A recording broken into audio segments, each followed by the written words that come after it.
이사야서 53장을 같이 보도록 하겠습니다. 이사야서 53장.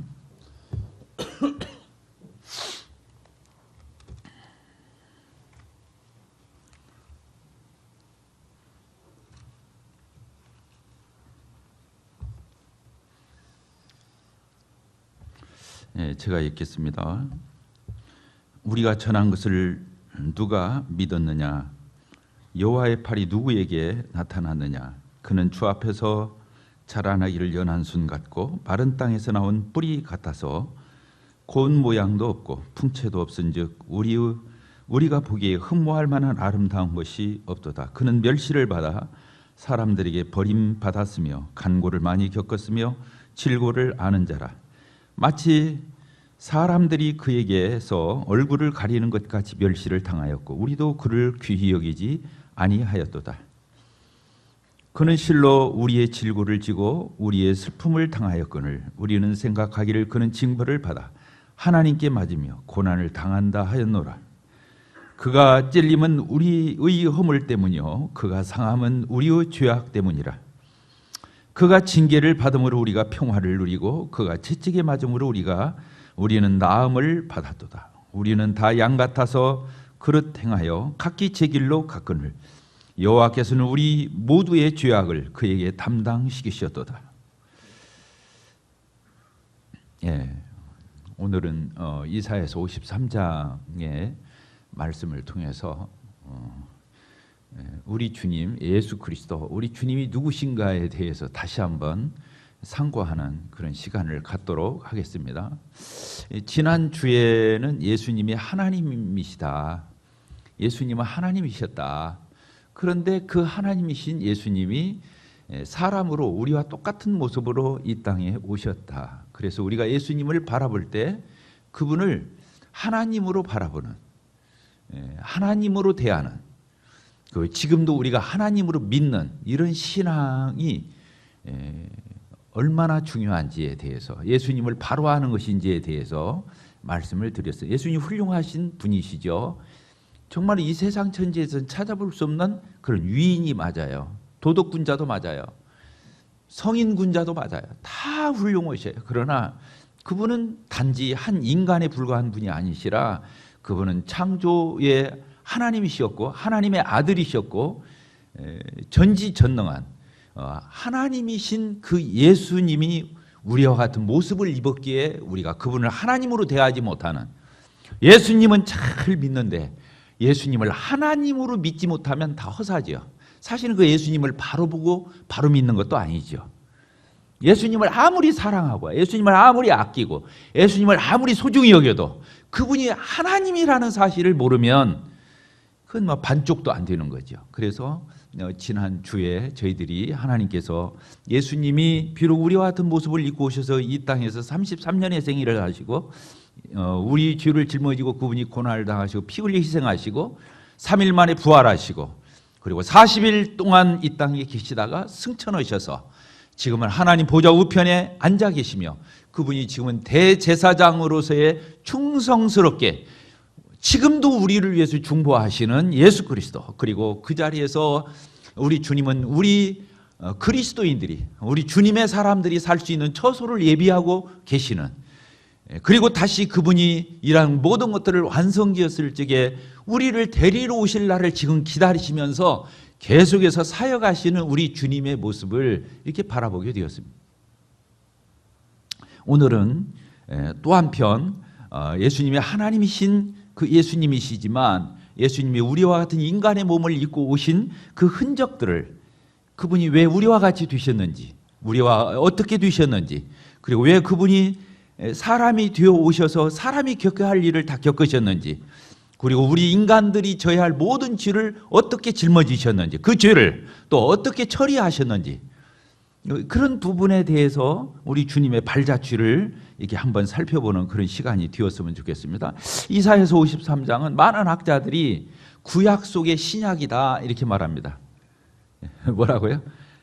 구약을 펼쳤는데 이게 구약 맞아? 이거 신약이잖아. 이렇게 볼 수 있는 장이 이사야서 53장이라는 거예요.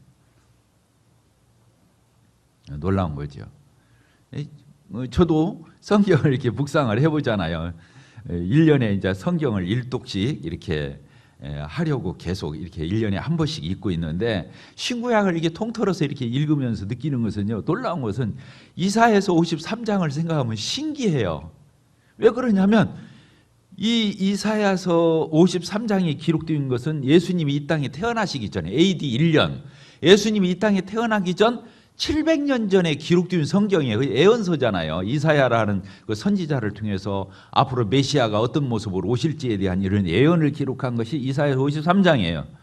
그런데 놀라운 건 뭐냐면요, 우리가 복음서를 읽지 않습니까? 복음서. 마태복음, 마가복음, 누가복음, 요한복음을 읽어요. 예수 일대기가 다 거기 써 있어요. 예수님의 공생애를 중심으로 해서 어떻게 예수님이 이 지상의 삶을 사시고 마지막에 그 고난을 당하시고 그 십자가의 희생을 치르시면서 인류의 구속사역을 성취하셨는지가 이 복음서에는 생생하게 다 기록되어 있잖아요.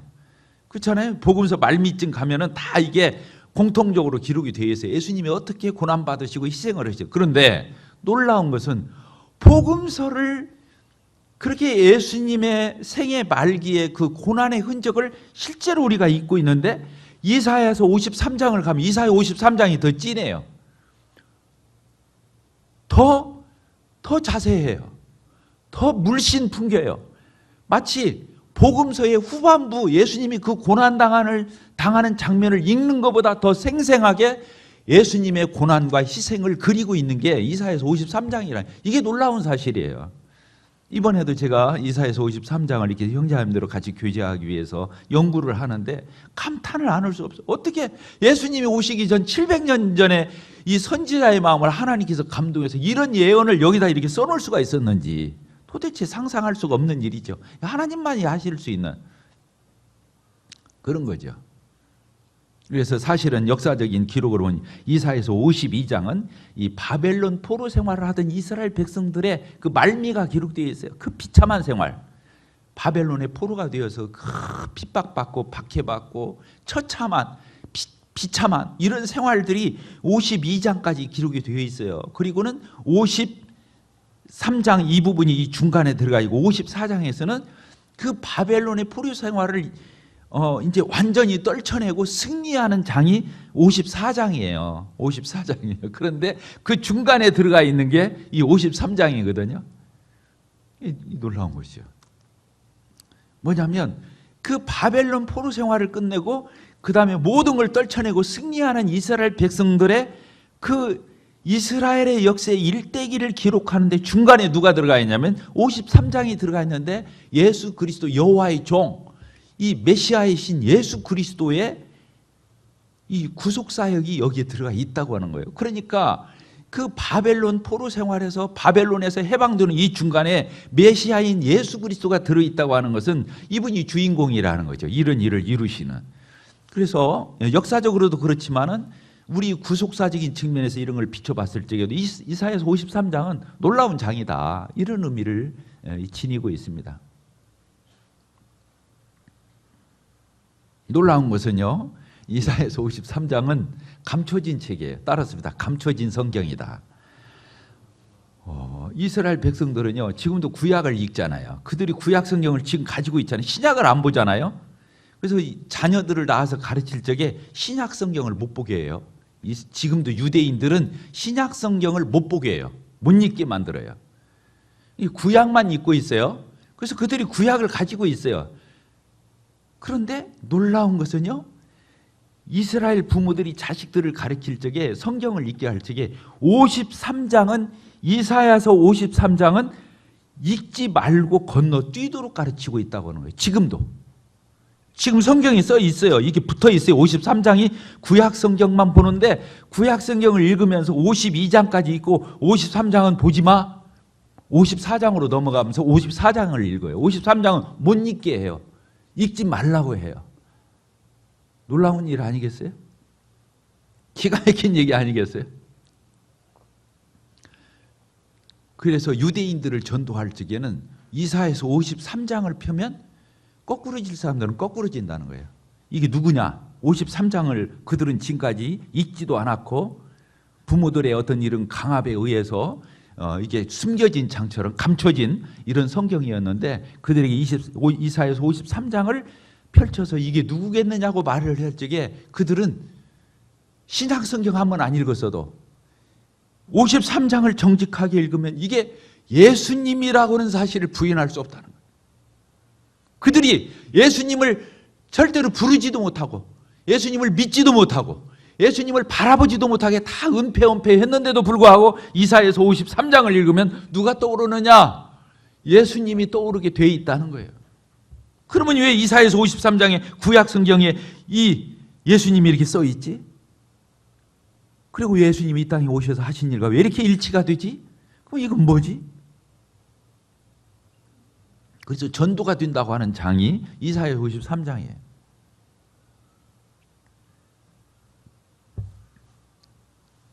이사야서 53장 1절 보도록 하겠습니다.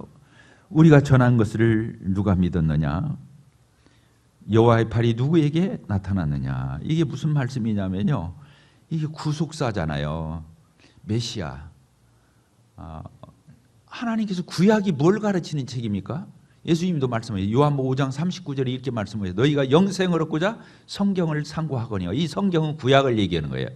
너희가 영생을 얻고자 구원을 받고자 성경을 상고하거니와 이 성경이 이 구약에 있는 모든 성경이 곧 내게 대해서 기록했다 그래요. 예수님을 가리키는 거거든요. 그러니까 구약 성경은 누구를 가리키는가? 장차 하나님께서 메시아 그리스도 구세주를 보내줄 거라고는 예언이 구약에 깔려 있는 거잖아요. 구약에. 창세기에서도 나오죠. 뭐가 나옵니까? 아담과 하와가 선악과 따먹고 타락했을 적에 하나님이 어떻게 하셨어요? 그들의 무화과나무 잎을 옷을 벗겨내고 그들에게 짐승의 가죽옷을 입혀서 그 짐승의 가죽옷이 누구를 뜯는 거예요? 장차 오셔서 우리의 죄를 가리워 주실, 우리의 부끄러움을 가리워 주실 예수 그리스도의 보혈의 피를 가리키는 짐승의 가죽옷이 그걸 뜯었잖아요. 가인과 아벨의 제사, 가인의 제사는 하나님 앞에 상달되지 않았어요. 아벨의 제사는 하나님 받아주셨어요. 왜 그랬어요? 가인은 자기 뜻대로 하나님 앞에 제사한 거예요. 자기 뜻. 정성으로 최선을 다해서. 지성이면 감천이라고 하나님 앞에 모든 걸 땅에서 나오는 모든 소산을 다 쌓아놓고 하나님께 드리면 하나님 받아줄 거라고. 그건 자기 계시예요. 자기 계시. 자기 생각에서 나온 생각이다 그 말이에요. 그런데 아벨은 어떻게 제사를 올렸습니까? 아까 짐승의 가죽옷을 지어 입혔던 하나님이 우리 어머니 아버지 아담과 하와를 통해서 우리가 하나님 앞에 나갈 적에는 짐승의 피의 제사를 가지고 나가야 그 희생이 치러져야 죄값이 치러지고 우리가 죄가 해결되어서 하나님 앞에 의롭게 되어서 하나님 앞에 나갈 수 있다고 하는 이 제사를 아벨은 양 새끼 한 마리, 그 양 새끼 한 마리 그 양의 피로 하나님 앞에 나갔던 거, 이게 하나님의 계시잖아요. 하나님의 말씀에 하나님이 우리에게 구원의 길을 열어주신 그 계시의 기초에서 나갔다고 하는 거예요. 가인은 누구 계시? 자기 계시, 자기 생각에 따라서 나간 거예요. 그게 종교라고 하는 거예요. 종교. 또 창세기 3장 15절에 뭐가 나와 있습니까? 여인의 후손과 뱀의 후손의 싸움이 나와 있잖아요. 뱀의 후손은 여인의 후손. 여인의 후손이 누굽니까? 인류 역사 가운데 여자가 직접 사람을 잉태해서 낳았던 것은 누구밖에 없어요?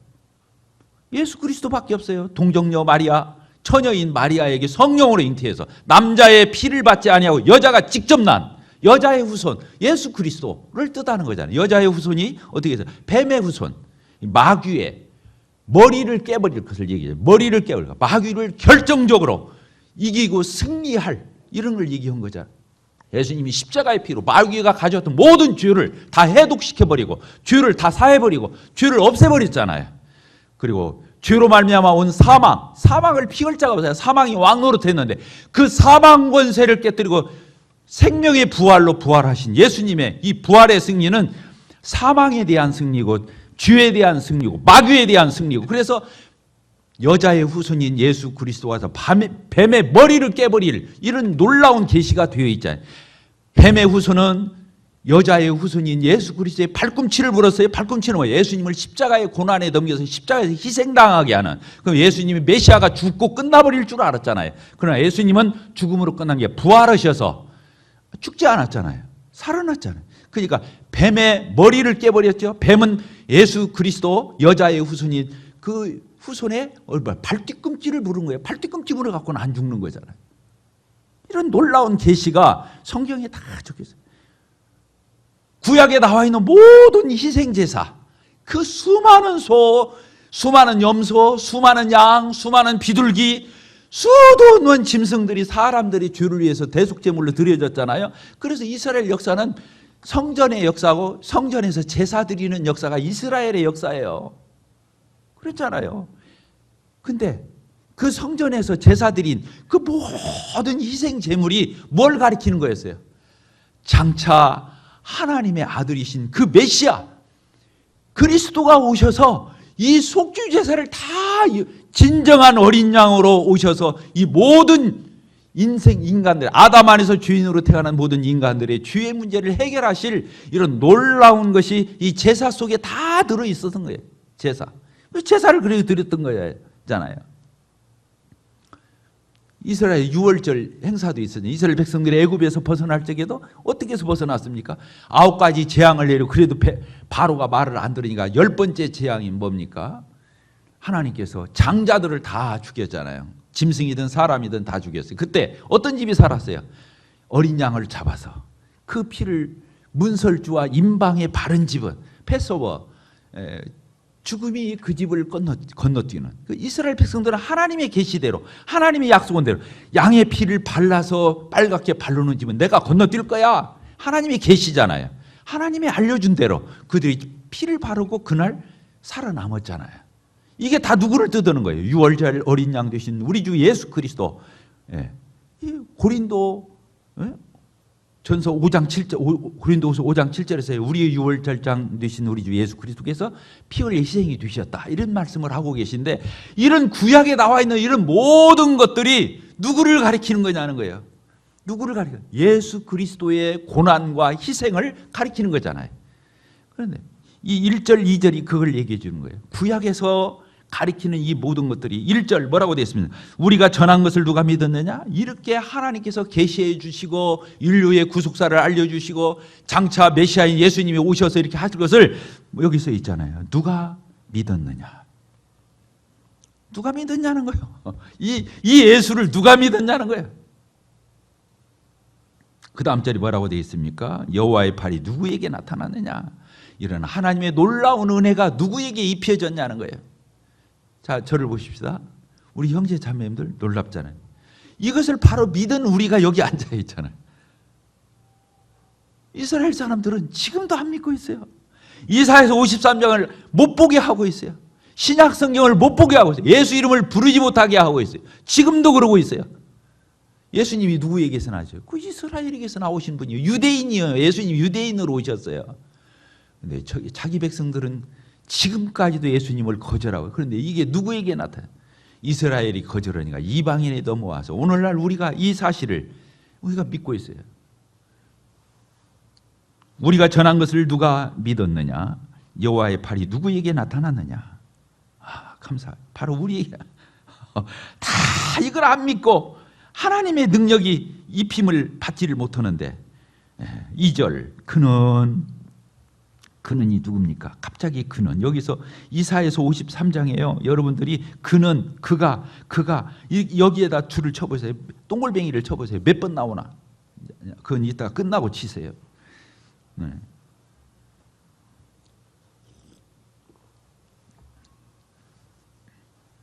우리가 전하고자 하는 하나님의 능력이 나타나야 할 이것은 예수 그리스도이시기 때문에 그분은 이렇게 나오네요. 그는 주 앞에서 하나님 아버지 앞에서 자라나기를 연한 순 같고 마른 땅에서 나온 뿌리 같아서 고운 모양도 없고 풍채도 없은즉 우리가 보기에 흠모할 만한 아름다운 것이 없도다. 자, 저를 보십시다.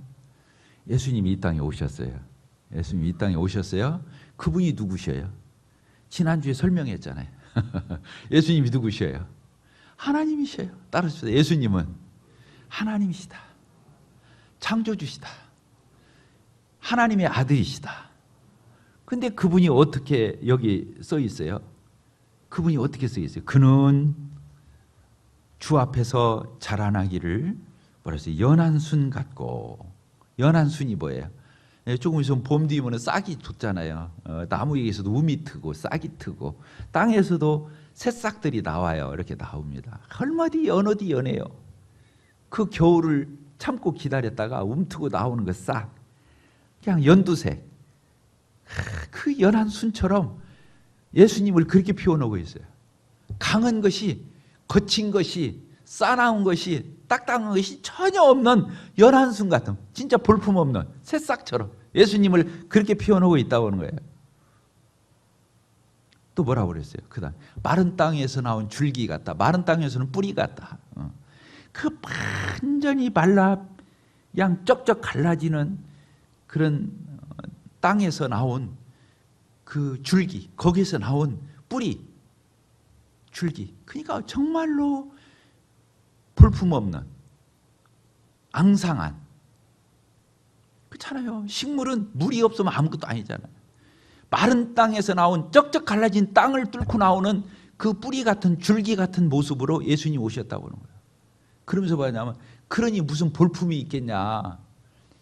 그 다음 절에 그렇게 써 있잖아요. 그러면서 이렇게 말씀하고 있어. 고운 모양도 없고 풍채도 없은즉. 예수님은 고운 모양이 없으셨대요. 풍채도 없었대요. 우리가 보기에 흠모할 만한 아름다운 것이 없대요. 보암직하지를 안 했다는 거예요. 보암직하지를 안 했다는 거예요.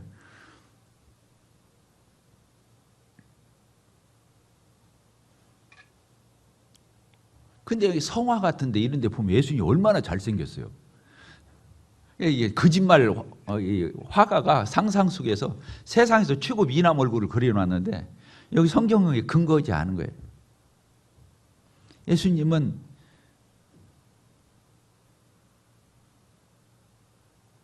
연한 순 같고 바싹 마른 땅에서 나온 줄기와 뿌리 같아서 볼품 없는, 고운 모양도 없고 풍채도 없고 우리가 흠모할 만한 아름다운 것이 전혀 없는, 매력적인 요소가 전혀 없는 그런 분이셨다고 이렇게 표현하고 있어요. 그래서 격려가 되더라고. 내가 못생긴 것이 격려가 되더라고. 아, 내가 예수님 닮은 게 있구나.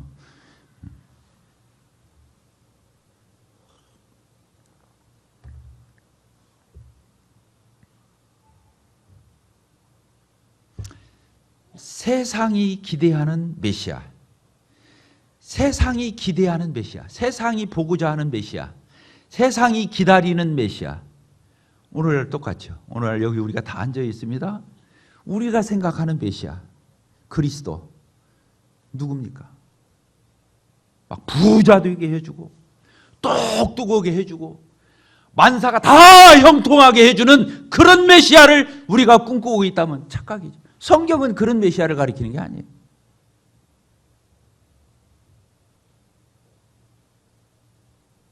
이게 하나님의 나라와 세상 나라의 차이죠.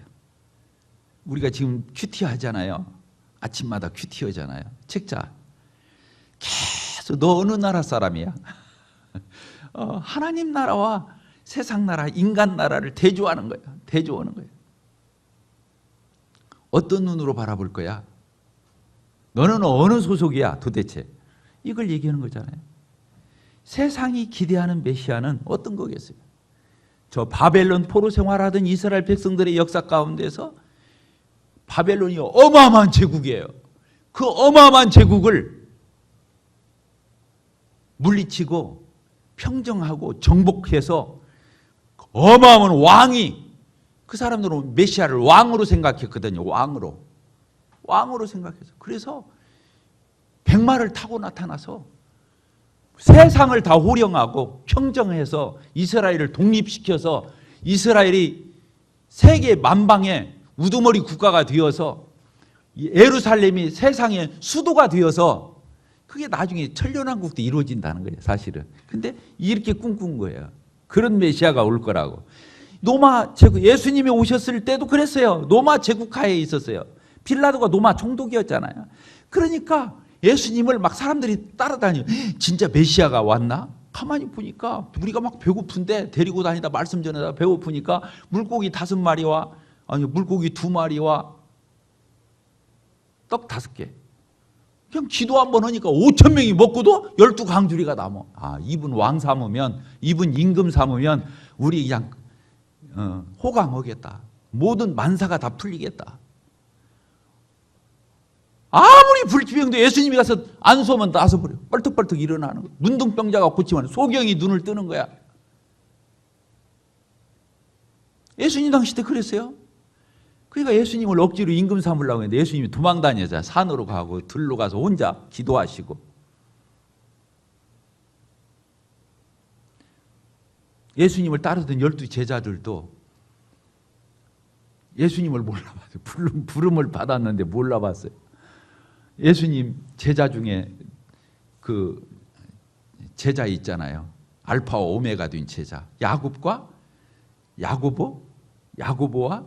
누굽니까? 요한. 야고보와 요한이 세베대의 아들이잖아요. 그래서 예수님 그 형제간의 제자였었는데 그 어머니 살로메가 예수님한테 와서 부탁을 했어요. 치맛바람을 일으킨 거예요. 예수님이 진짜 왕이 되시면요, 절대 우리 아들 모른 척하면 안 됩니다. 한 사람은 왼쪽에, 한 사람은 오른쪽에, 좌의정, 우의정, 우리 아들을 좌편 우편에 앉혀주세요. 이렇게 했어요. 그러니까 막 다른 제자들이 다 화를 냈잖아요. 서로 누가 높냐, 누가 잘났냐 하면서 서로들 씩씩대고 싸움했거든요. 그래서 주님이 어린아이를 데리고 와가지고 하나님 나라는 이런 자의 것이다. 세상 나라와 다르다. 세상에서는 성김받고 권세 있고 이런 것들을 휘두르고 누리는 사람이 세상에서는 높은 사람이지만 하나님 나라는 그렇지 않다고 예수님이 말씀하시는 장면이 나와요. 예수님이 들어주셨어요. 야고보가 제일 먼저 죽었어요. 순교. 맨 나중까지 살아남아서 주님 앞에 순교적 삶을 사는 사람이 요한이에요. 나중에 순교했죠.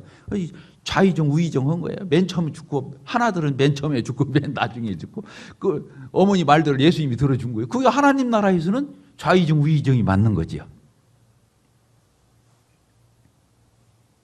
제자들도 착각했어요. 제자의 어머니도 착각했어요. 예수님이 왕으로 등극했을 적에 이스라엘 나라를 독립시켜서 로마 제국에서 끄집어내서 놀라운 나라를 건설해서 이스라엘을 다스리실 것을 기대했다는 거예요. 그런데 사실은 예수님은 그러질 않았어요.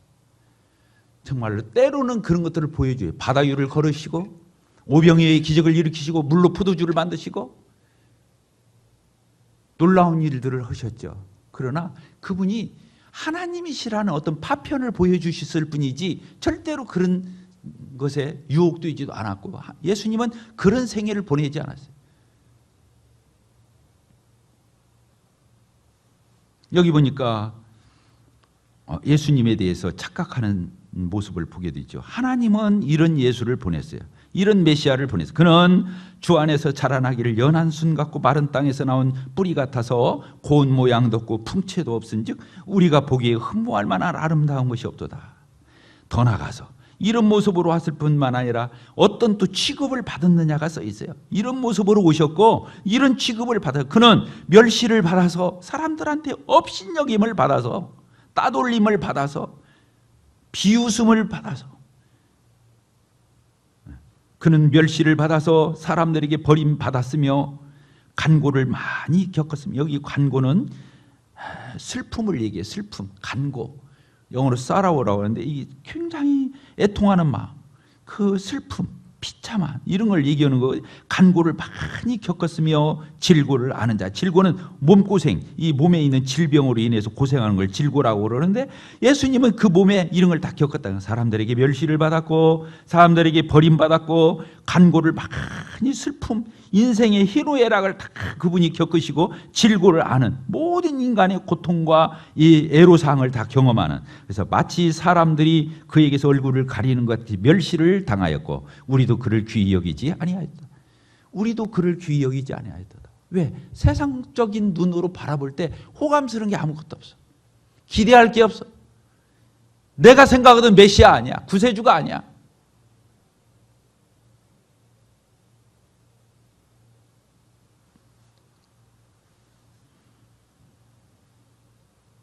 왜 예수님이 이런 모습으로 오셨을까요? 그리고 왜 이런 취급을 받으셨을까요? 예수님이 이렇게 형편없는 연한 싹처럼 순처럼 오시고 마른 땅에서 나온 줄기처럼 정말로 보잘것없는 흉한 모습으로, 누추한 모습으로, 정말로 별 볼 일 없는 모습으로 왜 예수님이 오셨을까요? 그리고 이런 취급을 다 받으셨어요. 사람들한테 대접받고 추앙받고 찬송받고 예수님이 영광 중에 이런 대우를 받은 것이 아니라 권력자로서 어떤 위세를 부리는 화려한 모습으로 이렇게 오지 않았어요. 왜 예수님이 그러셨을까요?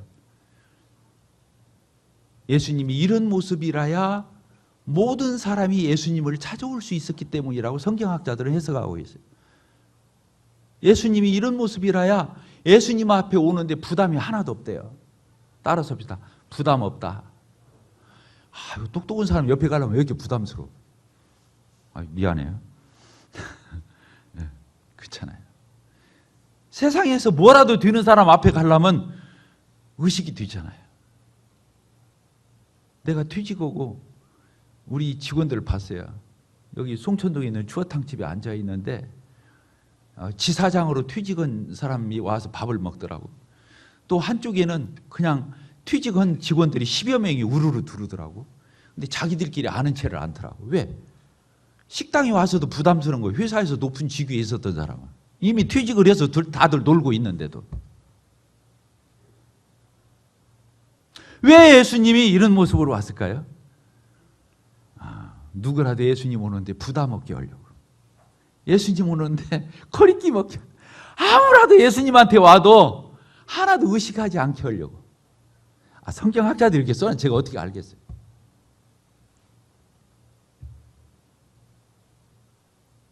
수고하고 무거운 짐진 자들아 다 내게로 오라. 다 내게로 오래요.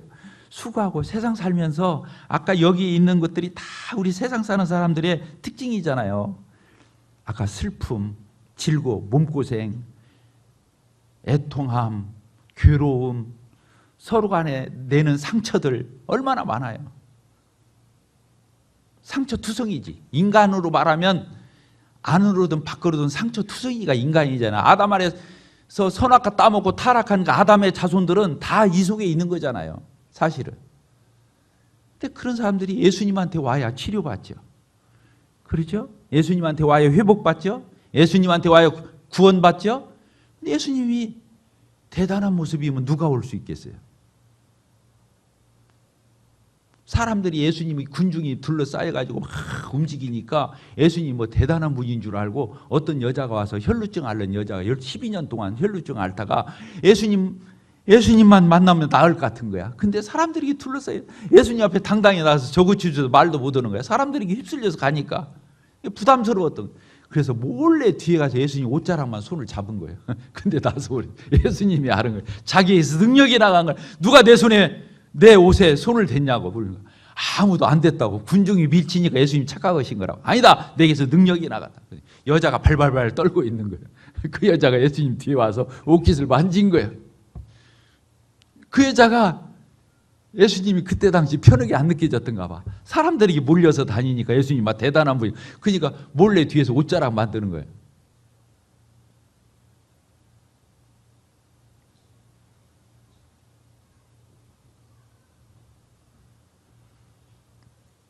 우리가 교회 안에서 주님 닮는 게 성화잖아요. 주님 닮는 게 성화잖아요. 주님 우리가 어떻게 닮을 거예요? 부담스럽지 않은 사람 뒤는 게 예수님 닮는 거예요. 성도들 아무도 차별하지 않고 아무도 구별하지 않고 그냥 편하게 대하는 거예요. 편하게 대.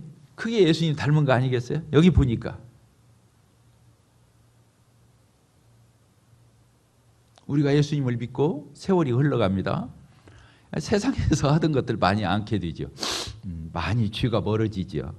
나름대로 조금 깨끗해지긴 삶을 살지요. 조금 경건한 삶을 살지요. 그렇다고 그래서요. 뭐나 되는 줄 알면 큰일 나요. 구도자한테 복음을 전하는데 쥐어 안 질문한 사람 골라서 복음을 전해. 이게 얼마나 타락입니까? 구원을 받고 침례를 받았는데 싹수 있는 성도한테 가서 만나 교제. 그런 거 아니잖아요.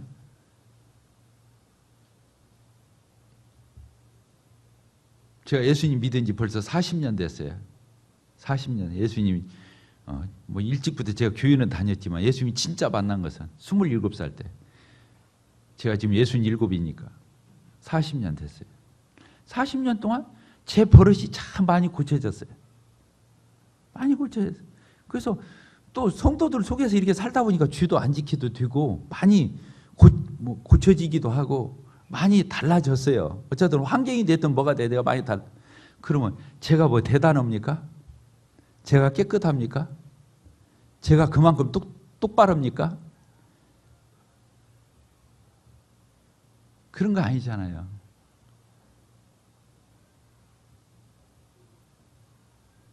그래서 때로는 아직도 어설픈 성도들, 아직도 거친 성도들, 때로는 실수하는 성도들, 때로는 연약한 성도들 바라볼 때 아직 멀었구만. 나는 그래도 이 정도 됐는데, 나는 지금 단정한 삶을 사는데, 나는 그래도 거룩한 삶을 살려고 이렇게 하고 있는데 저거 뭐야? 저 꼴이 뭐야? 우리끼리 그렇게 가려야 됩니까? 웃기는 얘기입니다.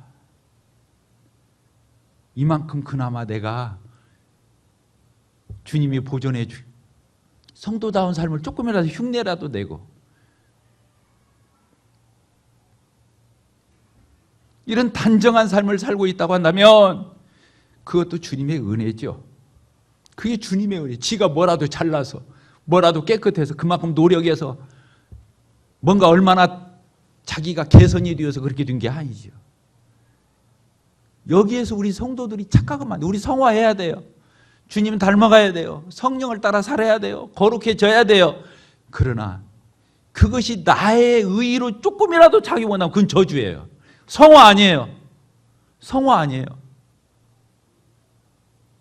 지가 뭔데?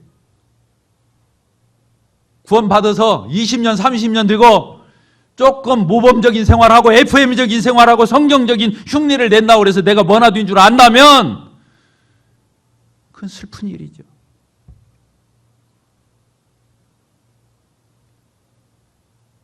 다시 성부여 의지 없어서 주님 앞에 온다고 손들고 나왔던 그날로 돌아가서 다시 한번 주님 앞에 우리는 무릎 꿇어야 되고 지금도 여전히 주인이라고 고백해야 되고 지금도 흉엄을 천지라고 나는 하나님 앞에 나 자신을 폭로해야 되는 것이지, 내가 지금 이만큼 달라졌어, 이만큼 좋아졌어, 내가 이만큼 변화됐어, 내가 이만큼 개선되었어, 나는 이만큼 훌륭해졌어, 이런 건 주님 닮은 모습이 아니라고 믿습니다. 아까도 사이보니 형제가 그랬잖아. 눈물이 없어졌다고. 그때는 내가 진짜 주인이었거든요. 그리고 나 같은 주인 살려주시고 용서해 주시고 나 품어주신 주님이 감사했어요. 근데 조금 괜찮은 삶을 살거든요. 그러니까 내가 뭐나 된 것처럼 생각하는 거예요. 예수님 십자가의 보혈에 피가 옅어진 거예요. 내가 뭐나 된 거예요. 우리 교회는 우리 원골 송천교회가 20주년이 되었습니다. 앞으로 우리 교회에 많은 주인들이 와서, 우리와 같은 주인들이 와서 복음 듣고 구원받고 자기 있는 모습 그대로 와서 위선하지 말고 치장하지 말고 외식하지 말고 있는 대로 와서 예수님 보혈을 주사함 받고 그 사람들이 주님 사랑해서 성령으로 말미암아서 변화되어 가는, 그래서 참고 기다려주는, 그 거칠고 연약하고 아직도 모나고 아직도 흐트러진 것이 많고 아직도 때 묻은 게 많아도 그런 꼴을 볼 줄 아는, 그러면서도 거룩한 길을 한 걸음 한 걸음 나아가는 이런 저희 교회가 되었으면 좋겠습니다. 어느 누구도 우리 교회를 오는데 주저함이 없도록, 여기 와서도 눈치 보지 않도록, 여기 와서 의식하지 않도록,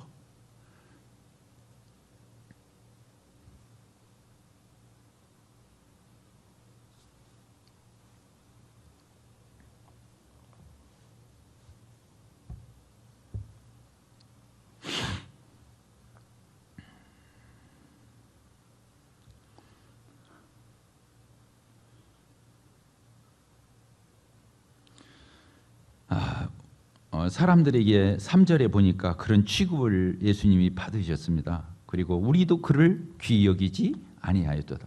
우리도 예수님을 귀히 여기지 않았었습니다. 그런데 4절 우리 같이 읽겠습니다. 시작. 그는 실로 우리의 질고를 지고 우리의 슬픔을 당하였거늘 우리는 생각하기를 그는 징벌을 받아 하나님께 맞으며 고난을 당한다 하였노라. 예수님이 고난 받으시고 십자가에 매달려서 그 온갖 짐승 취급 당하실 때 뭔가 잘못했으니까 저렇게 맞겠지, 심판 받겠지, 재판 받겠지, 저렇게 끌려다니겠지, 무슨 엉터리 짓을 했으니까 저럴 거 아니야. 그러니까 하나님한테 매 맞아도 싸 이렇게 생각했다는 건데, 자 저를 보십시다. 사실은 누구 때문에 그러고 있는데? 나 때문에. 예수님이 나 때문에 내 죄를 짊어지고 나의 허물과 연약함을, 나의 범죄함을, 내 잘못을 예수님이 다 뒤집어 쓰고 지금 이런 취급을 받는 거잖아요. 예수님을 때리는, 예수님 뺨을 때리는, 예수님에게 채찍을 대는, 예수님을 재판하는, 예수님에게 침을 뱉는, 예수님을 눈을 기는, 예수님을 무시하고 하는 그런 사람들, 바로 그 사람의 죄를 예수님이 짊어지고 지금 이런 취급을 받는 거예요.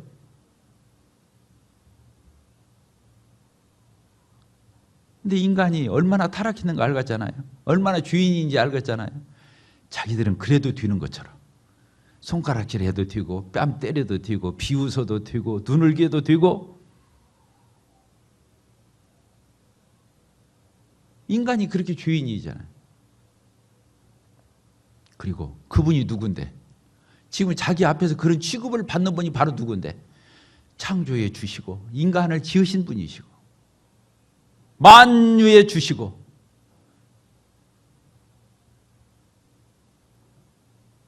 그분을 몰라보고 그분 앞에서 온갖 방자함을 다 행하는 인간들의 모습이 누구 모습이냐 그거예요. 바로 내 모습 아니겠어요?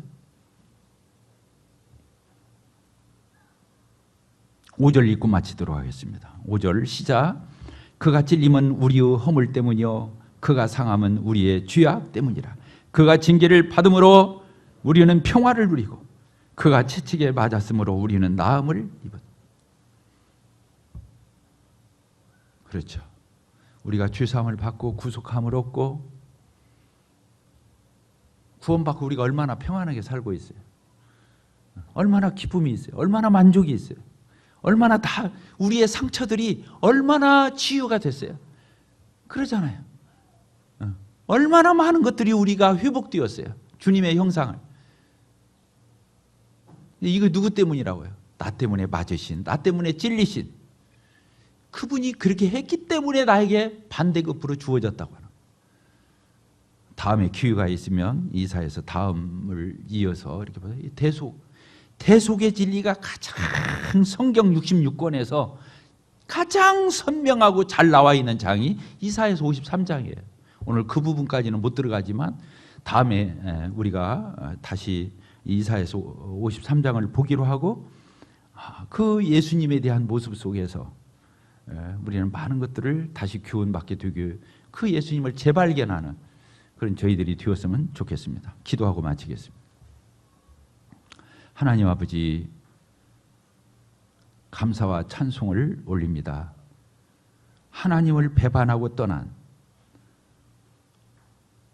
마귀의 말을 듣고 하나님을 의심하고 하나님의 말씀을 거역했던 아담 안에서 죄인으로 태어난 원수된 저희들을 우리 주님이 구원하시기 위해서 어떤 모습으로 저희들을 찾아오셨사옵고 또 어떤 취급을 당하면서 저희들의 죄를 짊어지고 가셨는지 우리 주님의 그 아름다운 모습을 다시 한번 바라보게 되옵나이다. 세상이 기대하는 메시아는 그런 게 아니지만 하나님의 나라는 하나님이 왕이시고 우리 주님이 왕이시고 모든 것의 주인이실진데 저희들을 이렇게 섬겨주러 오신, 이렇게 낮아지신, 이렇게 겸손하신 우리 주님을 본받기를 소원합니다. 그러한 주님이셨기에 저희들이 이 자리에 있습니다. 저희들도 주님의 뒤를 따라서 그렇게 삶을 사는, 성육신하는, 섬기는, 낮아지는 그러한 저희들로 하나님 계속해서 이끌어 주시기를 간구의 기도를 드립니다. 예수 그리스도의 이름으로 기도하옵나이다. 아멘.